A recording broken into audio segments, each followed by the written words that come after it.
can I say, first of all, well done to Sky for doing this. We on the Foreign Affairs Committee have been trying to raise issues around the problems with red notices being served by countries, in particular authoritarian regimes, China, Russia, Qatar, and others, as a way of repressing internal dissent in their own country or criticism of their country since 2021, when we produced a report which laid out all these problems. But it's really good that I think you're the first broadcaster that has really taken this seriously. So thank you very much to Sky. It's great that the UK government is very slowly showing an interest in this. But I remember very clearly, I'd just gone to Madrid. I'm chair of the All-Party Spain group, and I'd gone to Madrid and I had meetings with the then leader of the opposition, Pedro Sanchez. And that morning, Bill Browder rang me to say that he'd been arrested in Spain on a red notice through Interpol, which had been issued by Russia. Now, Bill Browder has been a prominent critic of the Putin regime for a long time. Fortunately, I was able to get in touch with Pedro Sanchez, who that day became prime minister, and we were able to get Bill Browder released. But that kind of abuse of the system simply shouldn't happen. Interpol is a great organization. The General Secretary is quite right that in the main, it manages to track down criminals across the world in 195 different countries, and it does a brilliant job. But it has got this Achilles heel, which is the inappropriate use of red notices. And I worry that the direction of travel that we're going in, if we continue to see the complacency from Mr. Stock that we saw in your series, the danger is that people will lose confidence in Interpol completely. So do you think there should be a review, an international review of how these red notices are used? There needs to be a review of how they're used and of how Interpol is funded. There was a very large amount of money given to Interpol by the United Arab Emirates a few years ago. We need to see how that influences decisions that are taken by Interpol. Because, look, as you know, with any kind of international cooperation, it's all very well for us to think, well, if we issued an Interpol red notice, of course that would have gone through due process and there'd be a fair hearing.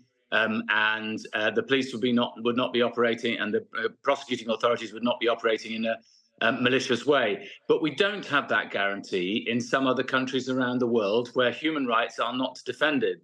And of course, the charter that it sort of establishes Interpol means that they are meant to respect all the elements of the International Convention on Human Rights. And my anxiety is that quite often, as I say, countries like China, Qatar, Russia in particular, use red notices as a means of shutting up dissent in their own country. I mean, who are Interpol? I mean, they're sort of seen by many as an international police force, but they aren't really that, are they? No, I think it stands for the. Oh, you're going to prove my idiocy now. The International Police Cooperation Policing Organisation, something like that. Sorry, you've thrown me there. I mean, people can Google what it stands for, but I was more trying to get at who are the people who are enforcing these notices. It's an elected organisation.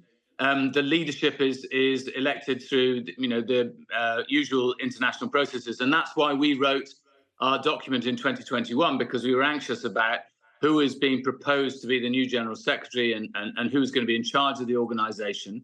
There were proposals at one point that it was going to be led by a Chinese representative, and we were very anxious about that because we thought that would be taking the organisation, which is meant to be based on the principles of fairness and the rule of law, down a direction which would probably embrace more Chinese understandings of justice and the rule of law, which would be very different from our own. So if Interpol does need policing, in a sense, who reforms, who polices them? Well, all the 195 members need to look carefully at the structures of the organisation. I think we, the British government, need to lean much more heavily on the General Secretary to look at these specific issues.